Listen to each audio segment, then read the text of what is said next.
Hello friends, आज हम बात करेंगे कुछ ऐसे खाद्य पदार्थों के बारे में जो लो कोलेस्ट्रॉल होते हैं, लेकिन जिनके बारे में हम अक्सर ये नहीं सोच पाते कि वो लो कोलेस्ट्रॉल होंगे या वो कोलेस्ट्रॉल वाले पेशेंट्स के लिए फ़ायदेमंद होंगे। थोड़ा सा कई लोग के लिए सरप्राइजिंग भी होता है कि यार ये देखने में तो काफ़ी फैटी या ऑयली लगता है या मीठा लगता है, लेकिन फिर भी ये हेल्थ के लिए बुरा नहीं है। तो आज उन चीज़ों के बारे में हम डिस्कस करेंगे जो थोड़े सरप्राइजिंगली हेल्दी हैं आपके लिए, और जिनको आप अपने कोलेस्ट्रॉल वाले पेशेंट्स को दे सकते हैं या आप खुद यूज़ कर सकते हैं यदि आपको कोलेस्ट्रॉल का प्रॉब्लम है, और ये आपका हेल्थ उतना नहीं बिगाड़ेंगे, आपका कोलेस्ट्रॉल का कंट्रोल उतना नहीं बिगाड़ेंगे। टॉपिक पर जाने से पहले जो लोग हमारे चैनल पर नए हैं उन्हें रिक्वेस्ट करूँगा कि चैनल को सब्सक्राइब करें, वीडियोज़ को लाइक करें, फॉलो करें, शेयर करें, पूरा देखें और अपने फ्रेंड्स और रिलेटिव के साथ शेयर भी करें। इसमें एवोकाडो एक अच्छा फ्रूट है। एवोकाडो वैसे तो काफ़ी ऑयली होता है, यदि आप उसको दबाओगे तो काफ़ी ऑयल निकलता है, लेकिन एवोकाडो में होने वाले ये जो ऑयल्स हैं वो काफ़ी अनसैचुरेटेड ऑयल्स होते हैं या गुड कोलेस्ट्रॉल को बढ़ाते हैं, बैड कोलेस्ट्रॉल को कम करते हैं। तो ये उतने अनहेल्दी नहीं होते हैं, और भले ये काफ़ी ऑयली लगते हैं लेकिन ये अनहेल्दी नहीं होते। तो ये सरप्राइजिंगली थोड़ा हेल्थ बेनिफिट आपको देता है। उनको डायरेक्ट भी खा सकते हैं और अलग अलग तरह के डिशेज तो सब्जियों में भी यूज़ कर सकते हैं यदि आपको इसका टेस्ट सूट करता है। हालांकि हमारे इंडियन क्विजीन में बहुत ज़्यादा इसका यूज़ नहीं होता है, लेकिन इसको अगर आप ट्राई करेंगे तो ये उतना अनहेल्दी नहीं है। इसी तरह से फैटी फिशेस जो है, सैल्मन, मैकरेल, टूना, ये सारे फिशेस में ओमेगा 3 फैटी एसिड्स होता है। बोलने के तो ये सारे फैटी फिशेस हैं, और सब लोग को लगता है कि क्योंकि ये फैटी फिशेस है तो नुकसान करेगी, लेकिन ये हार्ट डिजीज़ के रिस्क को कम करते हैं, क्योंकि ये जो ओमेगा 3 फैटी एसिड्स हैं ये गुड कोलेस्ट्रॉल को बढ़ाते हैं, बैड कोलेस्ट्रॉल को कम करते हैं। ओवरऑल इनको ज़्यादा मात्रा में लेने से भी नुकसान इतना नहीं होता है। तो इसलिए ये सारे फिशेस को यदि हम ज़्यादा मात्रा में भी लेते हैं, महीने में कई बार भी अगर इनको खाते हैं, हफ्ते में 2 से 3 बार भी हम खाते हैं, तो इसमें नुकसान नहीं है, आपको उल्टा फ़ायदा ही मिलेगा और कोलेस्ट्रॉल कंट्रोल आपका बिगड़ने के बदले उल्टा सुधरेगा। इसी तरह से नट्स जैसे कि बादाम है, अखरोट है, ड्राई फ्रूट्स के बारे में अक्सर ये अवधारणा रहती है कि ये हमारे लिए कंट्रोल को बिगाड़ेंगे ही, और इसको जितना हम ज़्यादा खाएंगे उतना वजन बढ़ेगा। ऑब्वियसली इसमें ऑयल कंटेंट ज़्यादा रहता है, लेकिन बादाम और अखरोट में खासकर अनसैचुरेटेड फैटी एसिड ज़्यादा रहते हैं। तो इनको ज़्यादा मात्रा में अगर आप लेते भी, मैक्सिमम 30 ग्राम से ज़्यादा नहीं लेना है। इनको अगर हम लगभग 30 ग्राम्स पर डे तक लेते हैं तो कंपेरेटिवली हेल्दी है, और इसमें अच्छे न्यूट्रिएंट्स, विटामिन, मिनरल्स भी हैं जो आपको फ़ायदा करते हैं। बहुत ज़्यादा मात्रा में यदि हम इनको लेने का प्रयास करेंगे तो फिर ये वज़न बढ़ाएंगे और फिर अनहेल्दी हो जाते हैं। सीमित मात्रा में ये हमारे लिए हेल्दी प्रोडक्ट है।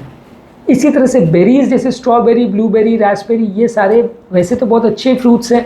आपको ऐसा लगता है देख के कि बहुत सारे मीठे फ्रूट्स हैं तो ये आपकी हेल्थ को बिगाड़ेंगे, लेकिन इसमें काफ़ी एंटीऑक्सीडेंट्स और फाइबर होते हैं, और ये हमारी हेल्थ के लिए उल्टा अच्छे। इनफैक्ट ज़्यादातर क्रॉनिक बीमारियों में जैसे कि बीपी, शुगर, कोलेस्ट्रॉल, हार्ट की बीमारियों में बेरीज़ का हमेशा फ़ायदा ही देखा गया है, क्योंकि ये बहुत ज़्यादा हेल्दी फूड प्रोडक्ट्स है, और इनफैक्ट फ्रूट्स में सबसे बेस्ट फूड किसी को माना जाता है।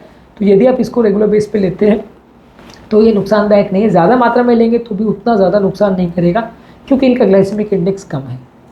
इसी तरह से डार्क चॉकलेट के बारे में भी काफ़ी अवधारणा है। लोगों को लगता है यार चॉकलेट मतलब तो कैलोरी का भंडार है, तो इसको अगर हम लेंगे तो ये बुरा करेगा, लेकिन डार्क चॉकलेट जिसमें 70% से ज़्यादा कोको होता है, इसमें एंटीऑक्सीडेंट्स और फ्लैविनॉइड ज़्यादा होते हैं। तो ये हमारे कोलेस्ट्रॉल लेवल को कम करता है और ब्लड वेसल की फंक्शन को इम्प्रूव करता है, लेकिन इसमें भी शर्त ये है कि ये भी काफ़ी कैलोरी डेंस होता है। बहुत ज़्यादा मात्रा में अगर इनको हम खाना चालू करेंगे तो फिर एक स्लैब डार्क चॉकलेट में भी 400-500 कैलोरी हो जाती है, तो फिर ये हमारे कोलेस्ट्रॉल कंट्रोल को बिगाड़ेगा। तो इनको भी हमें लेना है, लेकिन सीमित मात्रा में लेना है, बहुत ज़्यादा मात्रा में नहीं लेना है। सोयाबीन के प्रोडक्ट्स जैसे सोया मिल्क है या टोफू वगैरह है, ये भी प्लांट स्टेरॉल्स इसमें होते हैं, और ये ओवरऑल हमारे ब्लड कोलेस्ट्रॉल लेवल को कम करता है, हमारे रेगुलर एनिमल कोलेस्ट्रॉल के एब्जॉर्प्शन को भी कम करता है। इसलिए अगर रेगुलर मिल्क के बदले हम सारी चीज़ों को अगर सोया मिल्क में बनाते हैं, रेगुलर पनीर के बदले हम सोया पनीर या सोयाबीन से बने हुए टोफू वगैरह को लेते हैं, तो ये ज़्यादा हेल्दी है, और ये हमारे ओवरऑल कोलेस्ट्रॉल कंट्रोल को इम्प्रूव करेगा। तो ये फूड प्रोडक्ट्स को यदि हम ज़्यादा मात्रा में लेते भी हैं तो भी रेगुलर दूध या रेगुलर पनीर से ज़्यादा बेटर है।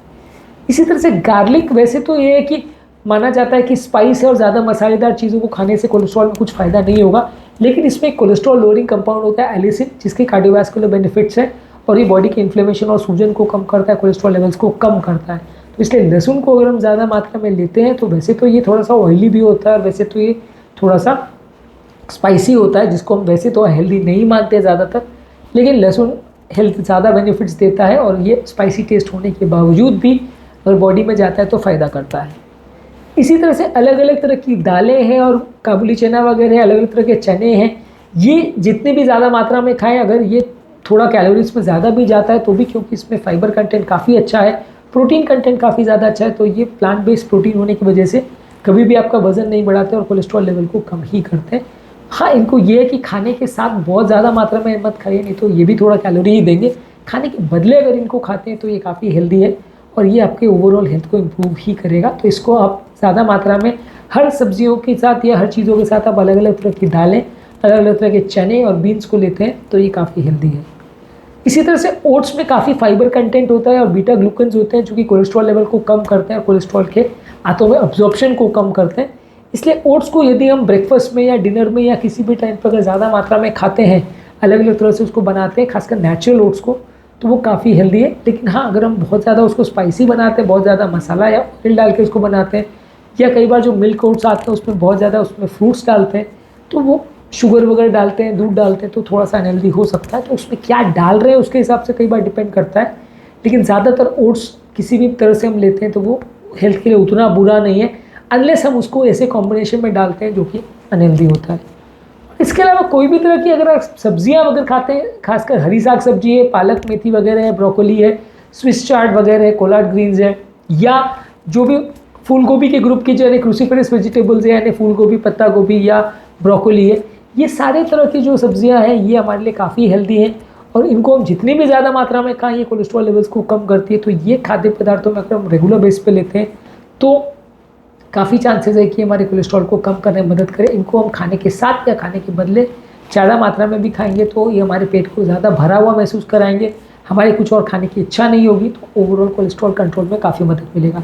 तो ये खाद्य पदार्थों को यदि हम रेगुलर बेसिस पे लेते हैं, ज़्यादा मात्रा में भी लेते हैं, तो ये काफ़ी हेल्दी है, काफ़ी नेचुरल है और लॉन्ग टर्म आपके कोलेस्ट्रॉल कंट्रोल को सुधारेंगे। ज़्यादा मात्रा में भी, खासकर चॉकलेट्स को छोड़ के या नट्स को छोड़ के बाकी सब चीज़ों को भी अगर आप ज़्यादा मात्रा में लोगे तो इतना ज़्यादा नुकसानदायक नहीं है, क्योंकि ओवरऑल कैलोरीज कम होते हैं। नट्स और थोड़ा डार्क चॉकलेट में आपको थोड़ा एक्स्ट्रा सावधानी रखने की ज़रूरत है। उम्मीद करूँगा कि आज के टॉपिक में कुछ नई बातें जानने को मिली होगी। जो लोग हमारे चैनल पर नए हैं उन्हें रिक्वेस्ट करूँगा कि चैनल को सब्सक्राइब करें, वीडियोज़ को लाइक करें, फॉलो करें, कमेंट करें, पूरा देखें और शेयर भी करें।